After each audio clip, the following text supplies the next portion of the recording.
তুমি কি জানো, তুমি যত বেশি নিজেকে ব্যাখ্যা দাও, মানুষ তত কম তোমাকে সম্মান দেয়। একটা মুহূর্ত ভেবে দেখো, তুমি কেন সবসময় সবাইকে বুঝিয়ে বলতে চাও তুমি কি করছো, কেন করছো, কিভাবে করছো? কারণ তুমি চাও সবাই তোমাকে বুঝুক। কিন্তু সত্যটা হলো, যাদের বোঝার ইচ্ছে নেই তাদের কাছে তোমার ব্যাখ্যা কখনোই যথেষ্ট হবে না। তুমি নিজের সিদ্ধান্ত ব্যাখ্যা করো, মানুষ খুঁজে ভুল। তুমি চুপ থাকো, মানুষ ধরে নেয় তুমি দুর্বল। কিন্তু বাস্তবতা একটাই, যে মানুষ তোমাকে সত্যি সম্মান করে তাকে কোনো ব্যাখ্যা দিতে হয় না, আর যে সম্মান করে না তাকে ব্যাখ্যা দিয়ে লাভ নেই। সবাই তোমার পথ বুঝবে না, কারণ সবাই তোমার মতো স্বপ্ন দেখে না।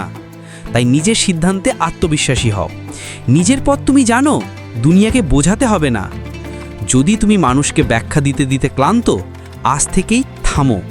এই ভিডিওটা সেভ করো আর মনে রাখো, তোমার জীবন, তোমার সিদ্ধান্ত।